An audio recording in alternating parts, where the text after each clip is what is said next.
गौरीश्रवः केतकपत्रभङ्ग माकृष्य हस्तेन ददन्मुखाग्रे विघ्नं मुहूर्ताकलितद्वितीय दन्तप्ररोहो हरतु पिपास्यः। प्रिय मित्रों,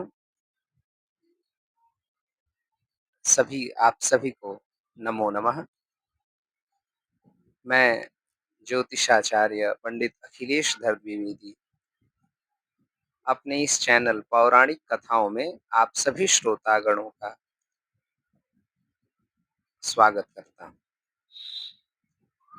तो आज का विषय है वट सावित्री व्रत। आज हम वट सावित्री व्रत के विषय में जानते हैं कि इसे कब करना है,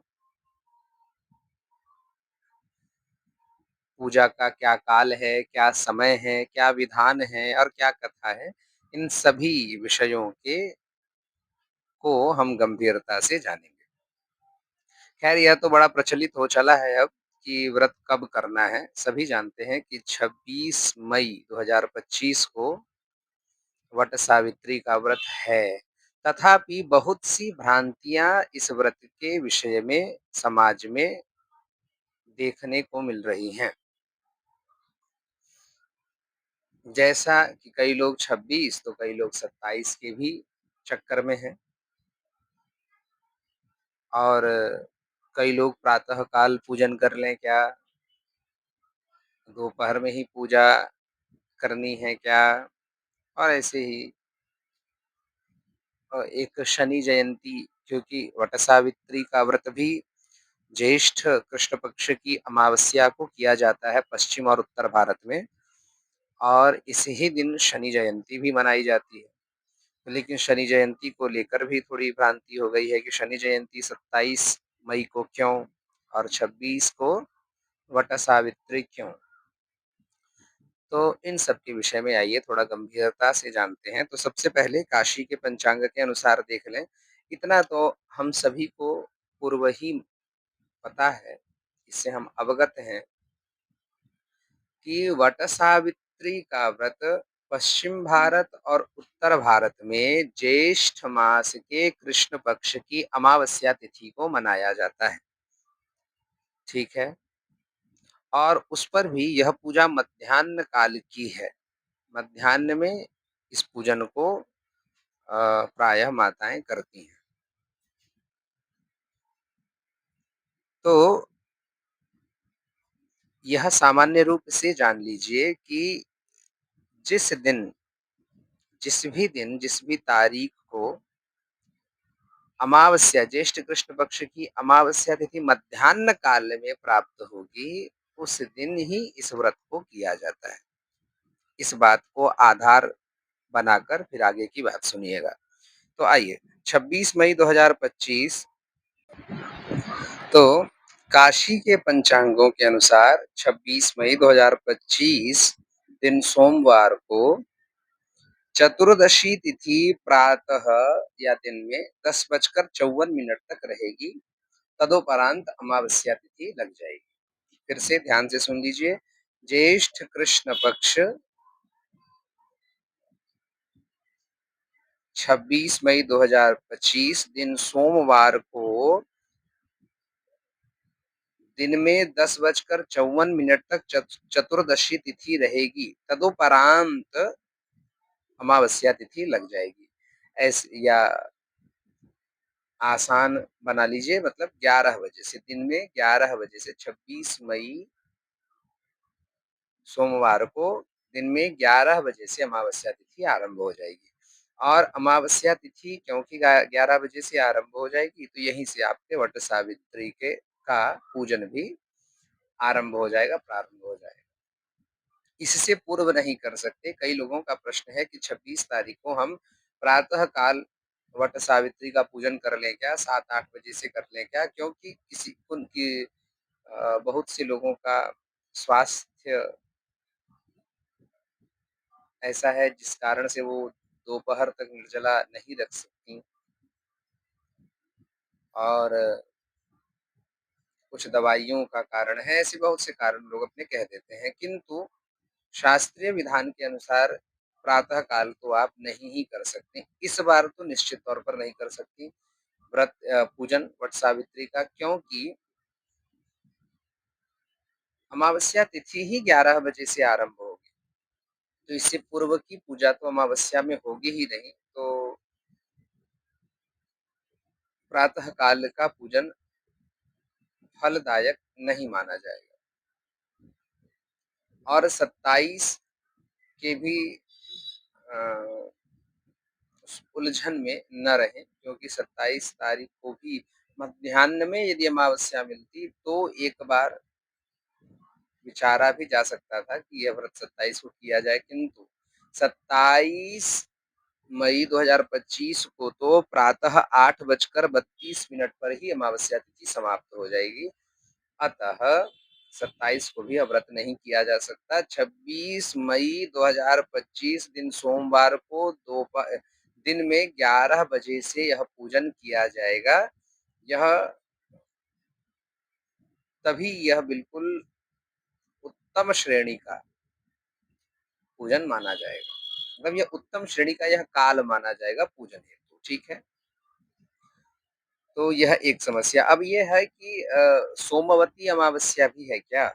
ऐसा भी लोगों का प्रश्न है। तो सोमवती अमावस्या नहीं है, इस दिन नहीं मानना है, वह कारण यह है इसका, क्योंकि सोमवती की पूजा प्रातः काल की जाती है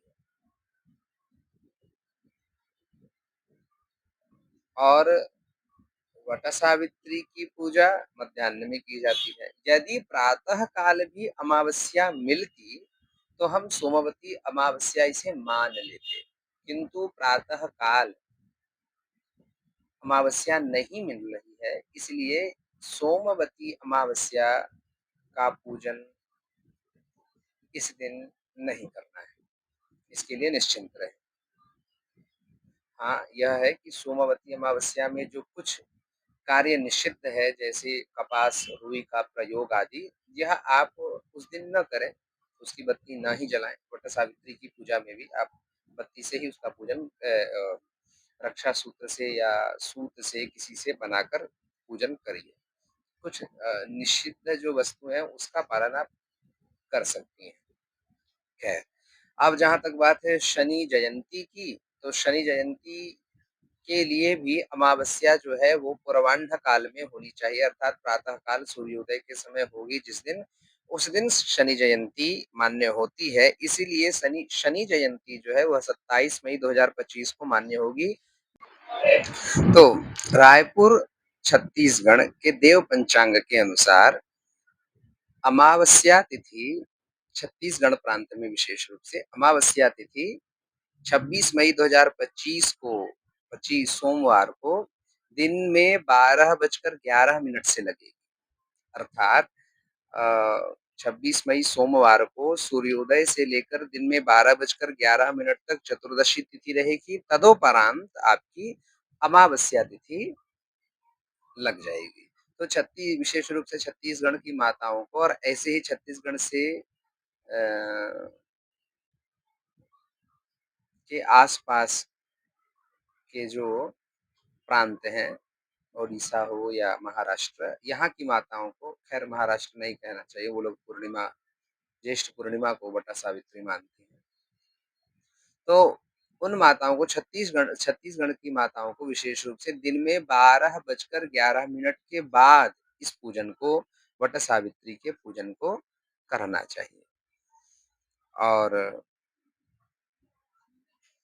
बाकी जो छत्तीसगढ़ में भी जो शनि जयंती है वो अगले दिन 27 मई 2025 को ही मान्य है। सोमवती अमावस्या कहीं भी मान्य नहीं है पूरे भारत में, मतलब सोमवती अमावस्या का पूजन कहीं भी मान्य नहीं है। अतः इस शंका में न रहें, और कोई जिसे भी यह शंका है कि हम या यह मन में भाव है कि हम प्रातः काल पूजन कर लेंगे, तो यह भी उचित नहीं है, शास्त्रीय विधान के विरुद्ध ही है। तो इतना मैंने बता दिया। और कुछ पूजन के विधान में भी, जैसे कुछ माताएं विधान के विषय में जो पूछती हैं, तो देखिए इस व्रत के पूजन के विधान में भी प्रायः माताएं अ, शास्त्रीय विधान का पालन नहीं करती। जैसा माताएँ स्वयं कहती हैं उस अनुसार, जैसा मैंने सुना है उन लोगों से कि वह वटवृक्ष के नीचे जाकर वट वृक्ष का तो पूजन करती ही हैं और साथ ही वहीं पर हल्दी से वटवृक्ष में लक्ष्मी नारायण को चित्रित कर उनका पूजन कर लेती हैं और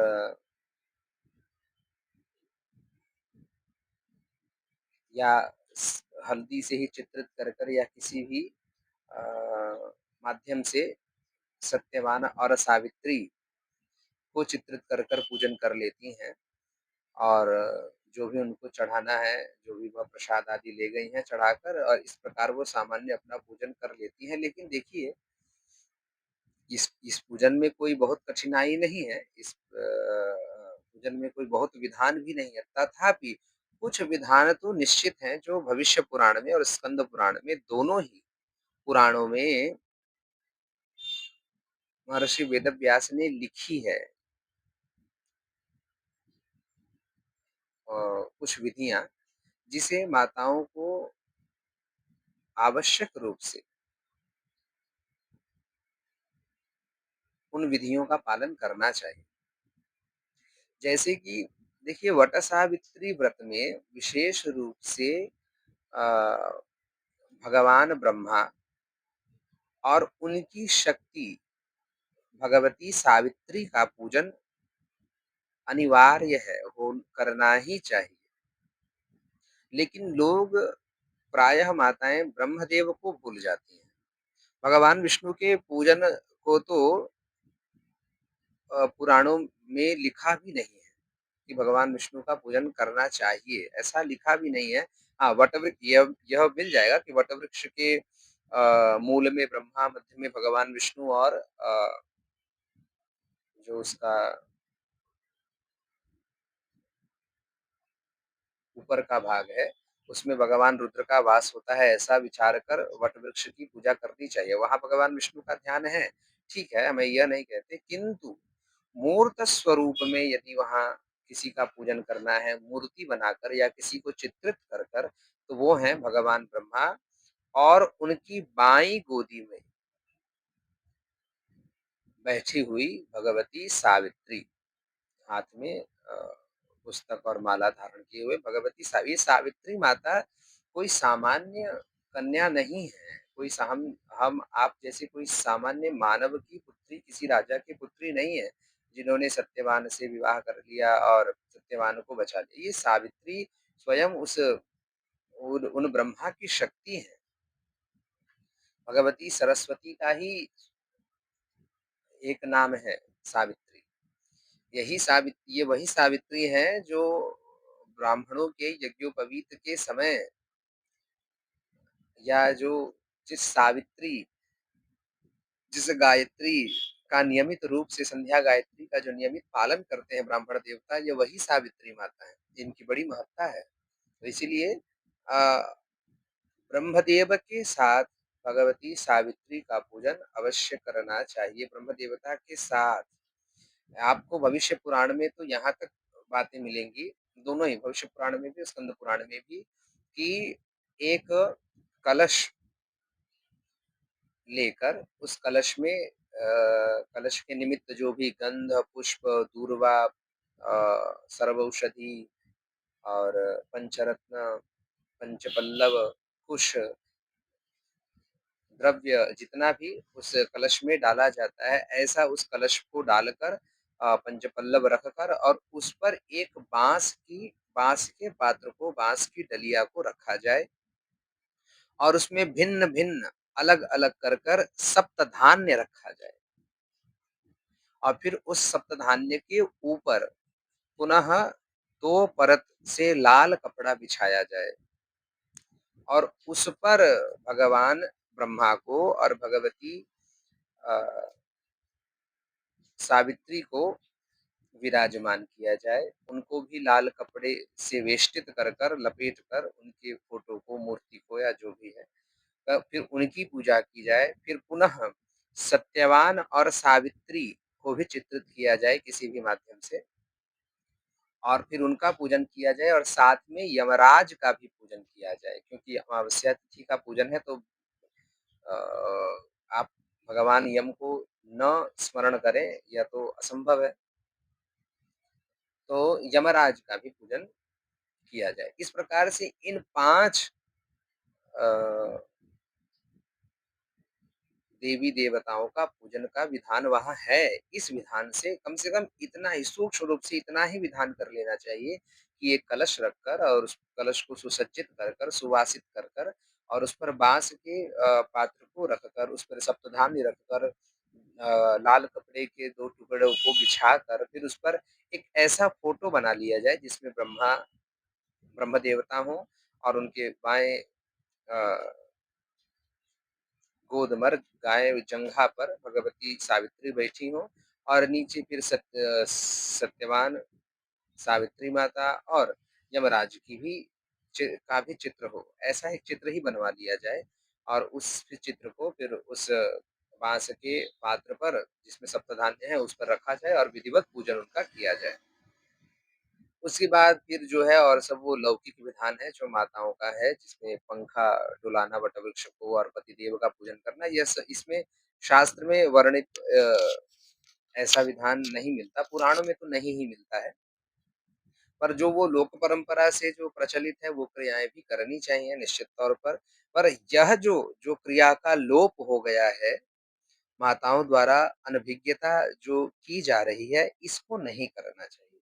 यद्यपि माताएँ कथाओं को सुनती हैं, पूजन के पश्चात जो पूजन हो जाता है उसके बाद वो कथा भी सुनती हैं और जहाँ तक मेरे संज्ञान में है संज्ञान में क्या जहाँ तक मेरा विचार है कि वो कथा भी तो स्कंद पुराण और भविष्य पुराण में जो वर्णित कथा है उसे ही सुनती होंगी, तो उस उन्हीं कथाओं में पूजन की इस विधान के विषय में विधिवत लिखा हुआ है, जिसका पालन आज के परिवेश में, व्यवहार में नहीं दिखता है, जिसे माताओं को करना चाहिए। तो यह विधान हो गया। इस प्रकार से वट सावित्री के पूजन को कब करना चाहिए और क्या विधान है, यह तो मैंने बता दिया। अब कथा प्रसंग में भी अगले वीडियो में आएँगे। धन्यवाद।